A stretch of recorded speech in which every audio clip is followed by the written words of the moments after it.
historiador, enquanto cientista, não pode admitir que milagres acontecem, ou muito menos uma ressurreição, que alguém ressuscitou. Por quê? Porque dizer que determinado personagem ressuscitou é muito improvável, para não dizer impossível. Ao longo da história, uma determinada figura que foi milagreiro, curandeiro, muito sábio e que tem o poder de ressuscitar ou até de ser ressuscitado, não é exclusividade de Jesus. Existiram outras figuras na história que também alegam a tradição e as lendas de que eles fizeram tais coisas. Então, um historiador sério, um cientista imparcial, se ele admitir que Jesus ressuscitou, ele precisa também admitir que essas outras figuras, independente da religião deles, também podem ter ressuscitado.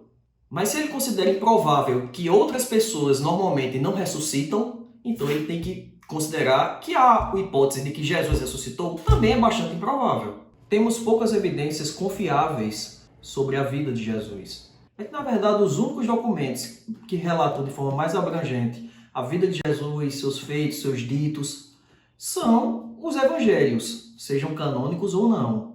Além das citações que outros livros trazem, mas todos eles são literatura cristã. Mas não é um documento confiável historicamente, porque, além de ter sido escrito várias décadas depois dos fatos, foram escritos por pessoas que falavam grego, que sequer viram Jesus, ou provavelmente nunca viram ninguém que viu Jesus. Escreveram com base nos relatos da tradição oral, do boca a boca, ou usaram outras fontes, como por exemplo os livros de Mateus e Lucas, tiveram o livro de Marcos como fonte. Mas são livros que foram escritos por cristãos, para instruir outros cristãos, ou eventualmente para converter quem não era ao cristianismo. Então, quer queira ou quer não, é um relato parcial, enviesado. Não pode ser considerado um relato 100% confiável, pelo menos confiável em tudo que conta. Sem falar que as informações diferem de um evangelho para outro, então assim, não tem como ser algo historicamente preciso. Não, o relato bíblico é de que Paulo teve uma experiência metafísica, digamos assim. Foi uma experiência bastante marcante, bastante forte. E a imagem que ele viu não era de uma pessoa qualquer passando, parecido com Jesus. Era uma imagem gloriosa e o relato é que brilhava tanto que Paulo chegou a ficar cego. O que nos leva à última hipótese, que é que eles tiveram uma visão. E essa é uma hipótese bastante plausível porque acontece o tempo todo. O tempo todo tem pessoas que dizem que viu gente que já morreu. Você mesmo deve conhecer alguém que alegou que viu uma avó, um tio, um vizinho que já morreu. Ou até você mesmo já pode ter tido essa experiência. Então, é bastante comum esse tipo de relato. Esse tipo de fenômeno de delírio coletivo. Tem pessoas que vê santos, né? Tem relatos de várias pessoas, multidões, que viram ao mesmo tempo Maria, enfim, santos. Então existe esse fenômeno. Relatos dessa natureza tem aos montes. Então não é difícil de levar em conta que isso pode ter sido uma explicação.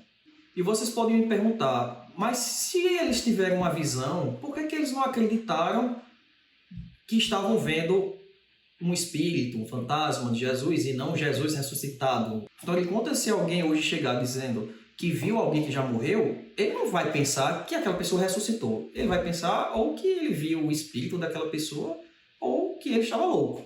Então, para nós hoje em dia, essa é uma conclusão óbvia, mas não para os judeus do século I, que era o caso de Jesus, dos seus discípulos e do próprio Paulo. Eles simplesmente não acreditavam que poderia existir espírito, ou pelo menos um espírito que sobrevivesse à morte e que aquela vida seguiria em forma de espírito. Parece estranho, mas realmente eles não tinham essa crença.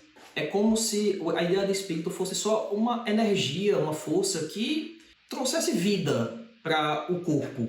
Em Gênesis, quando Deus formou Adão em barro, ele soprou em suas narinas e aquilo trouxe vida para ele. Então é como se o sopro, o espírito fosse, ou a alma, fosse o sopro divino que faz os seres viverem. Mas quando o corpo morre, isso se esvai. Isso não prossegue como uma vida separada do corpo, em um outro plano, em uma outra dimensão. Na mitologia judaica não existe muito esse lance de céu e inferno. Por essa você não esperava, né? Mas não existe essa ideia de tormento eterno. A esperança de recompensa para os eleitos de Deus era aqui na Terra mesmo. A esperança de vir um Messias que ia restaurar o reino de Israel, ou do Filho do Homem para restabelecer o reino de Deus aqui na Terra, a Nova Jerusalém, aqui na Terra. E as pessoas vivas no momento, que fossem os eleitos de Deus, iriam adentrar nesse reino e iriam viver nesse reino ao lado de Deus e do Messias por toda a eternidade, e aí seria realmente prazer eterno. E quem já morreu seria igualmente ressuscitado em carne e osso, junto para com quem estava vivo no momento, juntos se submeterem ao julgamento final. Quem fosse salvo iria usufruir das benesses desse reino, iria viver eternamente. Quem não, iria ser aniquilado, ia ser destruído.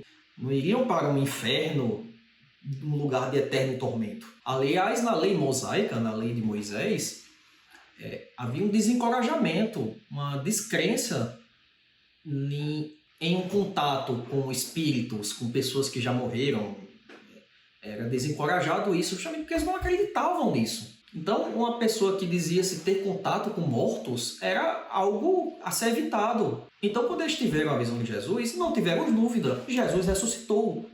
Por quê? Porque era justamente o que Jesus pregava, que o fim estava próximo e quem tinha morrido iria ressuscitar. Daí eles pensaram, Jesus realmente estava certo.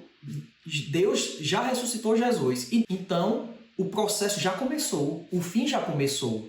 Está realmente muito próximo. Assim como Jesus disse que o fim estava próximo, realmente está. Tanto que Deus já ressuscitou Jesus dos mortos. E é interessante pontuar que a visão de Paulo sobre a ressurreição futura, ou seja, de todos, é muito semelhante com a visão que ele teve de Jesus. Porque, como eu falei, ele teve uma visão gloriosa, mágica de Jesus. Então ele fala em 1 Coríntios que a ressurreição não vai ser nesse corpo perecível, sujeito ao pecado. Será um corpo glorioso, um corpo transformado, mas ainda um corpo físico. Seria uma espécie de corpo físico e espiritual ao mesmo tempo. É meio difícil de entender, mas é por aí. Já para o autor do Evangelho de Lucas e do Evangelho de João, Jesus ressuscitou realmente em carne e osso. Não foi num corpo glorioso. Em Lucas, Jesus se apresenta aos discípulos e diz: venha, toque nas minhas mãos, toque nos meus pés, para conferir as chagas da crucificação. Ou seja, eu ressuscitei, ou seja, dizendo de forma explícita que Jesus realmente ressuscitou de carne e osso, tanto que ele ainda conserva as chagas. E aí, mesmo assim, os discípulos não acreditam, e aí eles dão peixe assado para Jesus comer, e Jesus come. É uma visão diferente da de Paulo, já que Paulo considera que a ressurreição virá num corpo glorioso e não num corpo perecível. Não faz sentido que Jesus mantenha as chagas e as marcas da crucificação. Mas a ideia de Lucas era enfatizar que Jesus realmente tinha ressuscitado em carne, justamente para combater outras correntes cristãs que diziam que Jesus não tinha ressuscitado em carne. Igualmente em João, tem a famosa dúvida de Tomé, onde Jesus disse: venha Tomé, toque, ou seja, pegue na minha carne, veja que eu sou de carne e osso, não sou um espírito. Para Paulo, apesar de ser um corpo físico, não era, como eu falei, um corpo perecível. Esse corpo glorioso não ia estar sujeito no reino de Deus a se submeter às dificuldades e os sofrimentos da terra, inclusive passar fome. Por isso que não faz muito sentido possuir um sistema digestivo apto a comer peixe frito.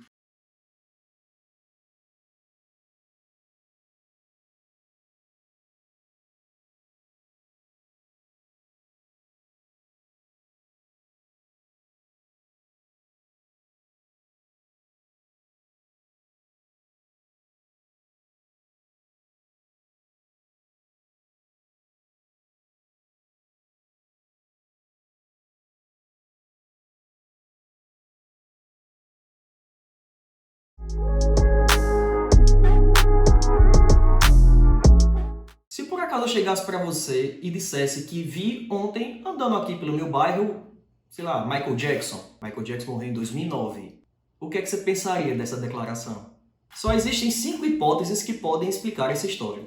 A primeira é de que Michael Jackson não morreu. A segunda é que eu vi uma pessoa parecida com Michael Jackson, um sósia, e achei que era ele.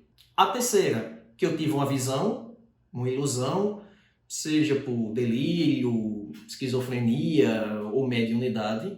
A quarta, que eu estou mentindo. E a quinta, que Michael Jackson ressuscitou. Qual dessas hipóteses você acha a menos provável? Acho que você diria que é que Michael Jackson ressuscitou. Tem outras bem prováveis também, mas acredito que a quinta, a que Michael Jackson ressuscitou, seria a mais esdrúxula. Por que é que você acha isso? Porque isso não é algo que se costuma acontecer todo dia. As pessoas não andam morrendo e ressuscitando por aí. Você nunca ligou o Jornal Nacional e viu o William Bonner dar a notícia de que alguém morreu e ressuscitou. Tenho certeza que você nunca viu ninguém que morreu e ressuscitou.